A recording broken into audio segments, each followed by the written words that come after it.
তো hello guys, আসসালামু আলাইকুম। আমি আপনাদেরকে দেখিয়ে দিব কিভাবে একটি প্লে স্টোর আইডি খুলবেন অথবা জিমেল। তো ভিডিওটি বেশি দেরি করব না, এখনই স্টার্ট করে দিব। তারপরে ক্রিয়েট অ্যাকাউন্টে ক্লিক করবেন। তারপরে আপনার ফার্স্ট নেম লাস্ট নেম দিবেন।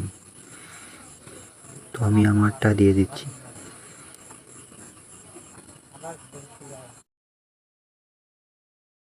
তারপরে নেক্সটে ক্লিক করবেন।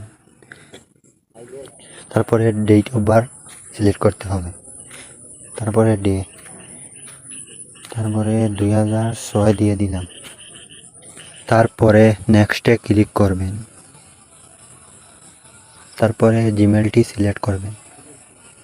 তারপরে পাসওয়ার্ডটি দিবেন। তারপরে আপনি নেক্সটে ক্লিক করবেন। আপনার অ্যাকাউন্টটি তৈরি হয়ে গেছে।